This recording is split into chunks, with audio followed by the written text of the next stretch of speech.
All right. So welcome. We're going to talk about how to make a good elevator pitch. An elevator pitch is a concept that's common in entrepreneurship. The concept can be translated to other venues, but we're definitely going to be talking about kind of a startup company pitch today. So have you ever had a friend who's got an idea for a startup and they've tried to tell you about it? Has anybody had this happen to them? Or have you had an idea? Like I think you said you've got a startup and you're trying to explain it to other people. It's really, really a challenge to do it well. And it's also incredibly important to do it well because communicating your idea is one of the most important things you can do. Otherwise, it's just something that's in your head and it doesn't get out there.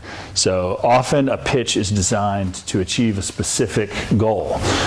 In the startup world, an elevator pitch is frequently designed to help you raise money, right? You're talking to a potential investor. Maybe it's a venture capitalist, maybe it's an angel investor, maybe it's your rich uncle or somebody that you just happen to run into on an actual elevator.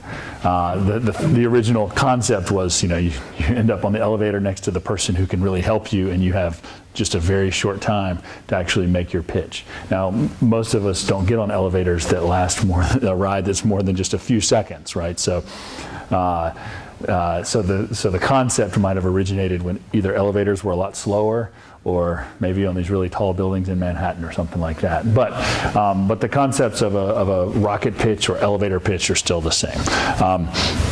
So some of the things you absolutely want to do when you're making a pitch is you've got to remember that your audience probably doesn't care about what you're talking about, right? If it's a professional investor, they probably hear these things all the time. And so you've got to cut through the noise. There's four kind of key aspects of making a good pitch. It's clarity, simplicity, passion, and practice. So clarity, simplicity, practice, and passion.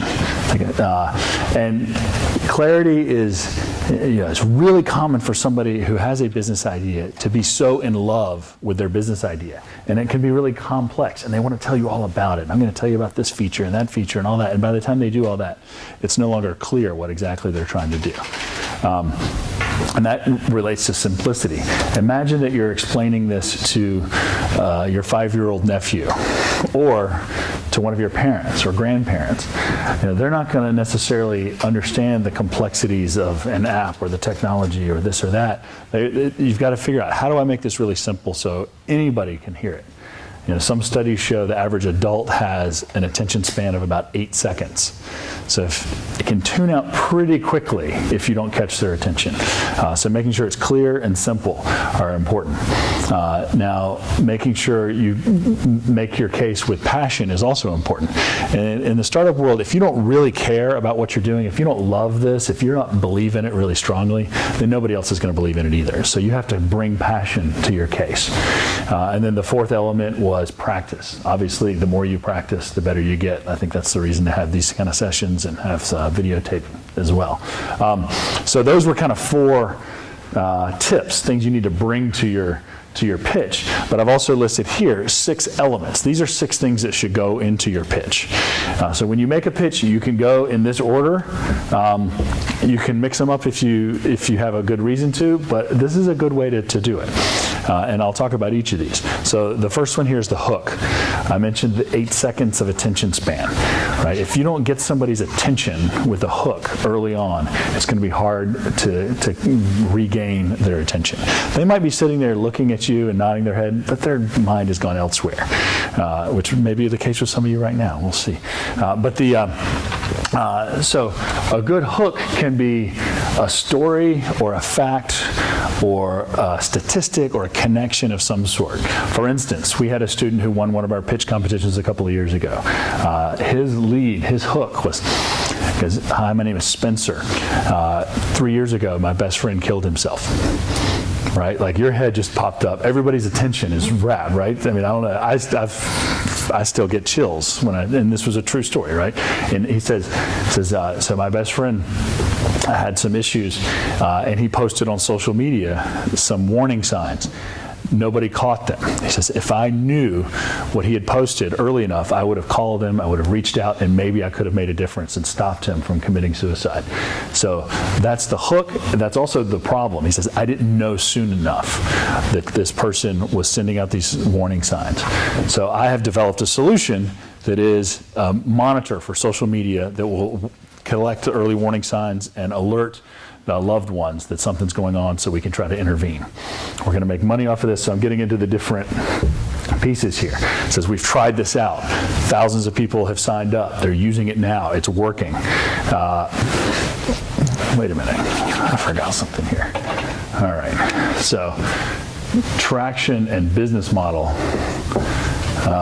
Sometimes two different things, but I'm going to combine these here because you've got to talk about how you make money too.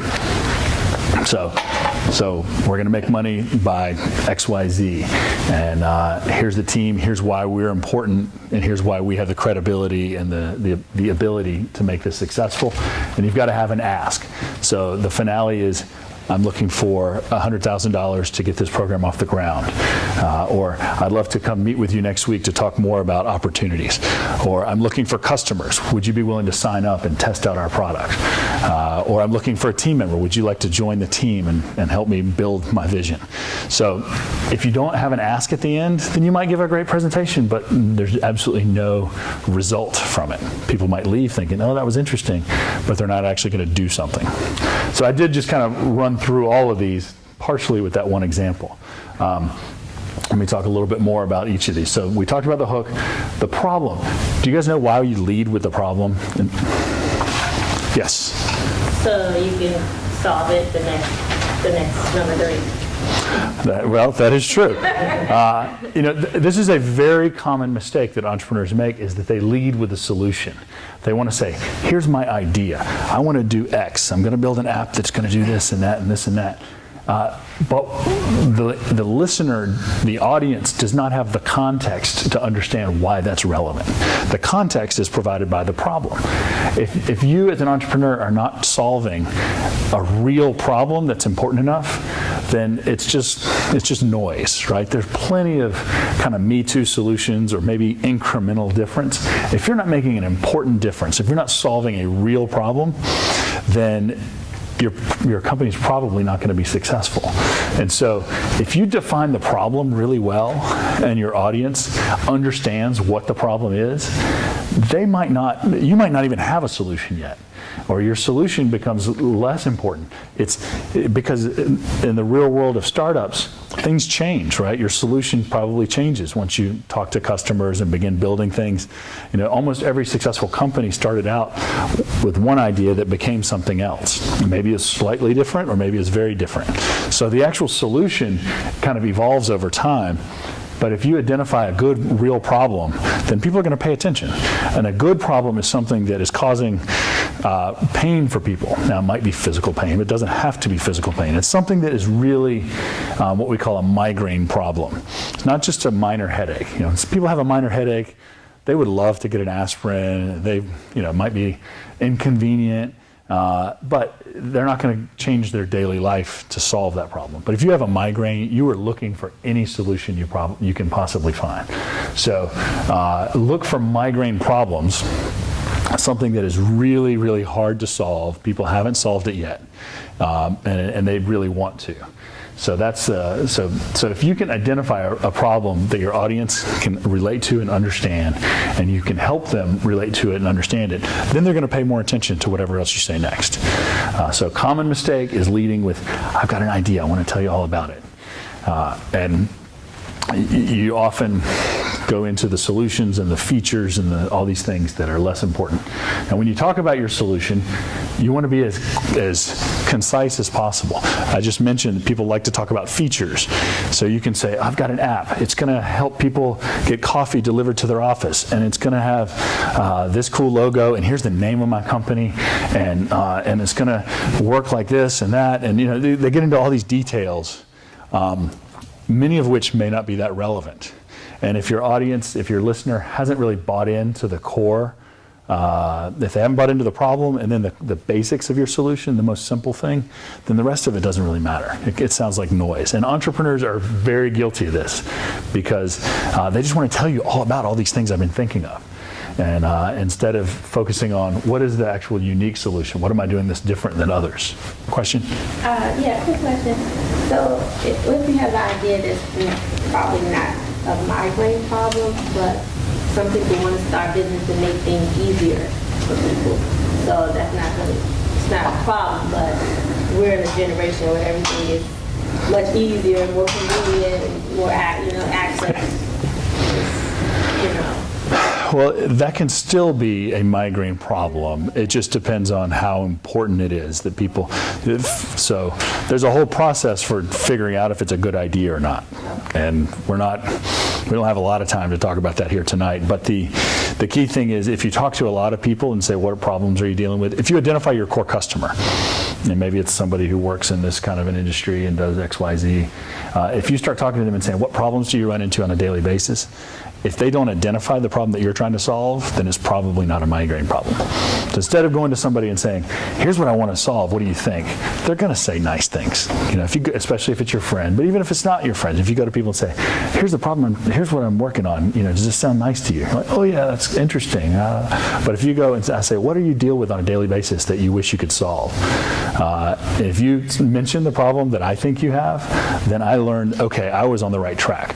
So, maybe you talk to people and they say, yes, I need a dog walker during the day, or whatever it might be.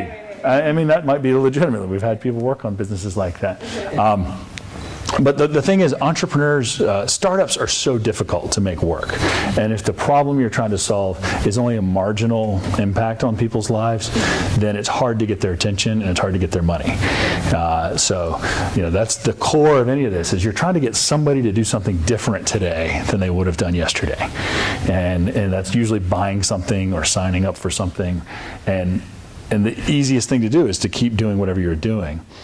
Unless you have a migraine, right? And then you just can't wait for another option. So it's not that some companies don't make a marginal difference in your life. Sometimes it can be successful. It's really hard to make it work like that. Yes? Do you find, so I'll put this in the context, as an entrepreneur, particularly in the beginning of what I'm doing as a coaching personal branding business, I found that I felt like I was apologizing a little bit, like a mindset of, if I could have a little bit of your time, serve as a mindset. What I have found as I've grown into this space is that naming each of these pieces as I'm going through my conversation with someone is very helpful. The problem I've identified is X, Y, and Z. The solution I'm offering is ABC. Do you find that actually naming these pieces is helpful for new entrepreneurs to get the message out? So you mean, like, in essence, if you're making a pitch,